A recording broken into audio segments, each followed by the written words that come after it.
12 de janeiro, sexta. Lição 2, Jovens. Tema: nenhuma submissão forçada. Entre os funcionários romanos que serviam na Palestina, os mais odiados eram os publicanos. O fato de os impostos serem exigidos por um poder estrangeiro era um constante motivo de irritação para os judeus, uma lembrança da perda de sua independência. E os cobradores de impostos, além de instrumentos da opressão romana, extorquiam, enriquecendo-se às custas do povo. Um judeu que aceitasse esse ofício das mãos dos romanos era considerado traidor da honra nacional. Desprezado como apóstata, classificavam-no entre os piores membros da sociedade. Ellen White, o desejado de todas as nações, página 209. A vocação de Mateus para ser um dos discípulos de Cristo despertou grande indignação. O fato de que o mestre da religião escolhesse um publicano como um de seus imediatos assistentes era uma ofensa contra os costumes religiosos, sociais e nacionais. Apelando aos preconceitos do povo, os fariseus esperavam que os sentimentos populares se voltassem contra Jesus. Ellen White, o desejado de todas as nações, página 210. Embora os fariseus se achassem tão superiores, estavam, na verdade, em piores condições que aqueles a quem desprezavam. Os publicanos eram menos hipócritas e presunçosos, estando mais aptos a receber a influência da verdade. Ellen White, o desejado de todas as nações, página 211. Nos dias de Cristo, o egoísmo, o orgulho e o preconceito haviam construído um alto muro de separação entre os indicados guardiões do sagrado oráculo e qualquer outra nação do globo. O Salvador, porém, veio mudar tudo isso. As palavras que o povo estava ouvindo dos lábios dele eram diferentes de tudo quanto sempre tinham ouvido dos sacerdotes e rabinos. Cristo afasta a parede de separação, o amor próprio, o separatista preconceito de nacionalidade e ensina amor a toda a família humana. Ergue os seres humanos do estreito círculo que o egoísmo lhes prescreve. Elimina todos os limites territoriais e as convencionais distrações da sociedade. Não faz diferença entre vizinho e estrangeiros, amigos e inimigos. Ele nos ensina a considerar toda a alma necessitada como nosso semelhante e o mundo como nosso campo. Ellen White, o maior discurso de Cristo, página 32 e 33. A nação judaica rejeitou e crucificou o Senhor da glória, porque em seu mundanismo, orgulho e fanatismo falharam em compreender as Escrituras que prediziam sua vinda. Eles estavam absortos demais em suas mesquinhas lutas por lugar e poder para estudar a palavra de Deus em espírito de oração. E pela mesma razão, muitos neste tempo vão falhar em se preparar para a segunda vinda de Cristo. Ellen White, Revisão e Anunciado, 23 de outubro de 1888.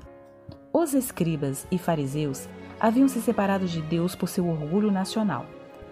Havia na Judéia escolas de ensino, e os dirigentes dessas escolas estavam cheios de exaltação própria.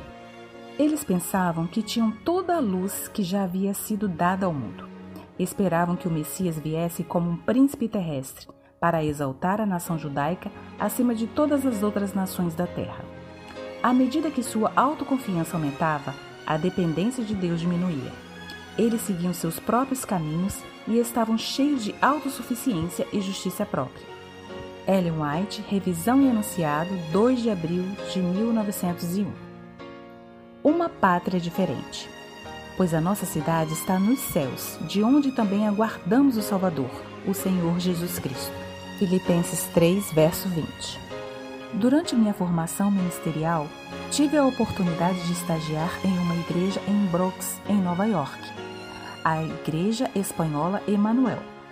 Apesar de ser uma congregação pequena, com 35 membros, encontrávamos ali uma grande variedade de culturas e pensamentos, de 12 nacionalidades diferentes, o que trazia dificuldades, choques culturais, diferenças de ideias, comportamentos diversos frente à mesma situação.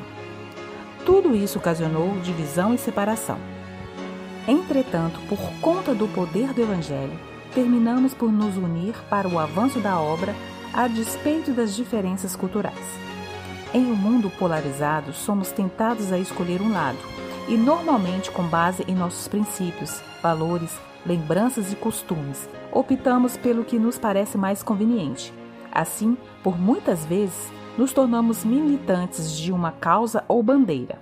Contudo, devemos levar em conta Filipenses 3, verso 20. Nossa cidade está nos céus, de onde também aguardamos o Salvador, o Senhor Jesus Cristo. Paulo, ao exortar a igreja de Filipos, deixa evidente qual é a pátria do cristão e qual a sua bandeira. Não somos militantes de uma causa ou mesmo de um partido ou pátria. Somos filhos de Cristo, comprados por seu sangue. No mundo atual, o desafio do cristão é levantar a bandeira do Salvador, vivendo por Cristo todos os dias em um mundo corrompido. Esta jornada é tão desafiadora que Paulo a compara com um sacrifício vivo, Romanos 12, verso 2. Como servos de Cristo, somos chamados a ser discípulos que vivem pelos princípios e valores do Mestre, não militantes de um movimento ou de uma causa. Somos pecadores salvos pela graça que, por sua vida, revelam o caminho que é Jesus, demonstrando que este mundo é passageiro e que o melhor está por vir. Diálogo aberto. Que princípios do reino de Deus você tem aplicado em sua vida? Como viver por Cristo em uma sociedade tão polarizada?